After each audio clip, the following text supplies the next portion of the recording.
The movie begins in Mosul, Afghanistan, where chaos and danger loom. A group of American soldiers are trying to apprehend a man they assumed had ties with the Taliban. After a few seconds of trying to get the man to give up, they see him raise the gun, and they immediately take him out. Jake, one of the group members, communicates with his commanding officer, explaining that the man they had just killed was preparing a landmine as an ambush for them. Jake informs the commander that he can see the wires that connect with the battery and asks permission to cut. Although Commander Tom tells him to return immediately, Jake disarms the bombs, unaware that it is all just an ambush. Seconds later, the Taliban, who had been hiding behind the rubble, opened fire and started picking off the soldiers one by one. Jake sees that Tom is badly wounded and hurries to his side, taking out as many of the terrorists as they can before rescue can come. After being honorably discharged from the military, Jake returns to civilization and gets a job as a mechanic. After a hard day of work, Jake returns home and finds his son playing on the lawn. Going inside, he greets his wife, who seems worried about the overdue bills that are piling up on their counter. Jake calms his wife down and tells her that they will figure it out. The following morning, Jake heads down to the shop only to find a group of Mexicans looking for his Uncle Earl. When he realizes they are looking for money, he tells them that they don't have any. When they refuse to listen, he uses a crowbar to beat up most of them, earning himself a warning from the leader, Fresh. Jake confronts his uncle about the identity of the men who had just tried to shake them down, and he tells him that they were lazy people who didn't want to get their hands dirty, earning an honest living. He then confesses that before he opened up the shop, he used to do the same thing, but he was fortunate enough to get out. Jake calls his wife and tells her what happened, to which she chastises him for getting involved, telling him that he could have just called the police. Agreeing with her, Jake apologizes and promises to bring her dessert when he comes home. When he returns home that night, Jake is shocked and devastated to find his wife and child murdered in the living room. Crying over his family's bodies, Jake blames himself for what happened to them. After calling the police, one of the detectives questioned him, asking him if he might have known the man who committed the crime. Realizing that it was probably the men who had come by the shop earlier, he rushes into his car and starts driving around town until he sees the leader's car parked outside a strip club. Walking right inside, he sees Fresh sitting in a corner with a woman on his lap. Jake immediately starts shooting all of the men belonging to the gang leader, saving him for last. Before Jake puts a bullet between the man's head, Fresh tells him that he didn't mean to kill his family and that he was forced to. After Jake gets his revenge, he is sentenced to prison for manslaughter, but his heart still isn't at peace, as he could consistently see his family suffering. One afternoon, Jake gets a visit from his old commander Tom, who tries to console him about his loss. Angry, Jake tells his old friend that he has no remorse because the people he killed deserve what happened to them. Jake then warns Tom never to return before hanging up the phone and returning to his cell. A bit later, Jake is told he has another visitor and he's taken to a private room. There sitting and waiting for him is Sam, a man who owns a private task force, and he offers Jake a spot. Having had the will to live stripped from him, Jake refuses and asks to be taken back to his cell. Hey, quick reminder to click that subscribe button and become part of our family. We have amazing recaps on the way that you don't want to miss out on. That night, Jake's prison cell is broken into, and he is kidnapped by multiple assailants who immediately drug him to make him more cooperative. When he awakens, he finds himself surrounded by Sam and his men who give him a grand speech about finding his purpose. Although Jake's first assumption is that they're CIA, Sam assures him that they are better and more secret than even them. Trying to avoid spending his life in jail and hoping to find purpose, Jake agrees to join. Jake is made to fly to Washington so he can see the base of the operation. When he arrives, he is greeted by Lisa, one of the operatives, who takes him to their lair. When they arrive, they find Sam and the other men waiting for them to welcome Jake and show him around. Sam briefly explains the workings of Section 8, telling him that he would be given a bank account, a house, a car, and an identity, but assures him that for all intents and purposes,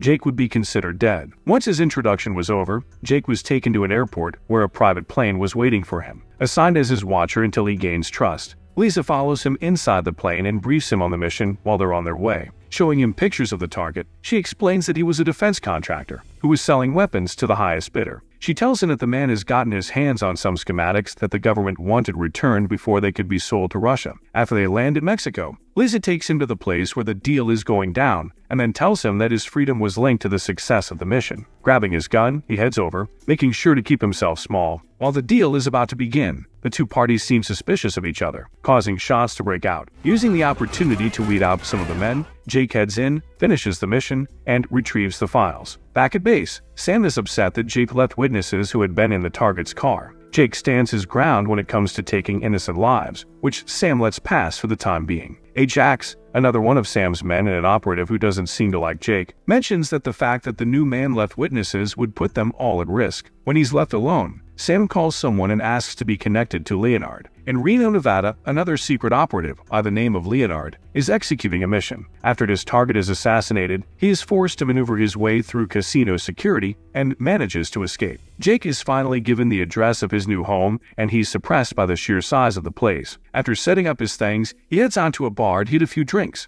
After downing 2 bottles, Lisa joins him, and they start to talk about their lives before Section 8. Lisa says that she is sorry about his family. The following day, the group assembles and has a meeting with Sam, who introduces their new target, a U.S. senator who lives in a secluded estate just outside the city. The mission was to retrieve digital information and kill the senator. When he sees the doubt on their face, Sam tells them not to be fooled by the title because the man had committed some heinous crimes. Infiltrating the residence in a landscaping van, Lisa is in charge of getting the data while Jake assassinates the target. Once their presence was made, they were all in a rush to execute their duties in a limited time. While Liza completes the data transfer, Jake follows the car housing the senator. Once he gets the vehicle to stop and kills the guards, the senator falls out of his car and begs him to spare his life, mentioning his wife and children. Feeling sympathetic for the man, Jake hesitates, but the joke is completed by Ajax. After Jake returns to his apartment and thinks about his new workplace, he senses that something is very wrong. While sitting in his living room, he notices a task force approaching his house through the windows and sneaks out, going to the only person he can trust, Tom. Jake explains the trouble he had gotten himself into and asks if he had ever heard of a division known as Section 8. Tom explains that the one he had heard of was closed down decades ago because they had disgraced themselves by doing horrible things. He tells him that if these are the same people that are after him, then he has serious trouble. Feeling awkward, Jake asks his friend if he can borrow some money and a gun.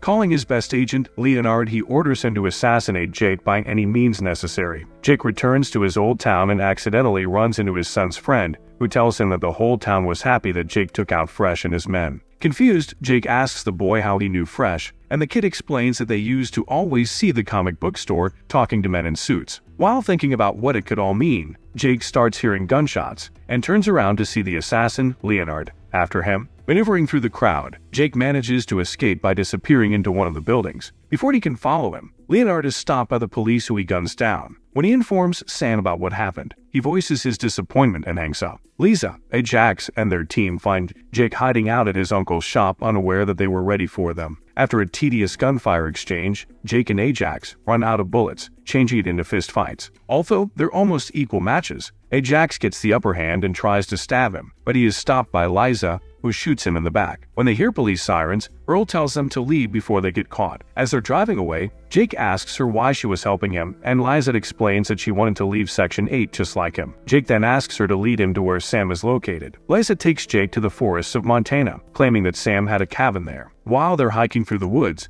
Jake is suddenly jumped and knocked out. When he awakens, he finds himself tied up and sitting in front of Sam, Liza standing on his side. When Jake voices his confusion as to why they haven't killed him yet, he receives a surprise that leaves him shocked. Opening the door, Tom walks inside, looking right at home. Sam confesses that he was the one who had Jake's family killed because he knew his talents would come in handy. Looking at his ex-commander, he asks how he could do that to him. Tom carelessly tells him that he gave him a second chance when he saved him in Afghanistan, but he had thrown his life away by being a mechanic. Leaving him alone in the room, Sam, Tom, and Liza go to the other room and discuss business, and agree that Jake needs to be taken out. With the excuse to go to the bathroom, Tom sneaks into the room Jake is being held in and unties him, telling him that he had nothing to do with his family's death and that he was appointed by the government to take Section 8 down. Guns ablaze, the two men start taking down every guard and operative located in the area until only Liza and Sam are left, trying to save his life. Sam offers him money and a new identity, but Jake tells him that he only wants to see him die. Trying to save Jake, Tom is killed by a bullet shot by Liza, who is ready to come after Jake next. Managing to stab Liza, he follows the escaped Sam with the cart he found parked outside. After a long car chase, Jake smashes against Sam's car, causing it to swerve out of the road and crash with a tree. Getting out of the car with his gun pointed, Jake approaches his nemesis. Avoiding his usual instinct to hesitate, Jake shoots the man multiple times in the chest. Later, Jake is picked up by the feds and taken to meet the Attorney General, who subtly implies that Tom was working for them. Confirming that Section 8 no longer exists, the general offers him a job in their department, completely forgiving his criminal charges. Jake returns to the apartment that was once given to him by Sam, only to discover an unexpected and dangerous encounter awaiting him. As he enters the apartment to collect his belongings, he is confronted by Leonard, the assassin sent to eliminate him. A fierce and intense battle ensues between Jake and Leonard, each fighting for their lives. In a display of strength and determination, Jake manages to overpower Leonard, ultimately delivering a fatal shot. Jake then sends his uncle Earl a goodbye message, thanking him for everything that he had done for him. Then he contacts the Attorney General to let him know that he was taking him up on the offer. And with that, the movie ends. I hope you guys enjoyed the video. Stick around and watch the other recaps on the screen. See you in the next recap.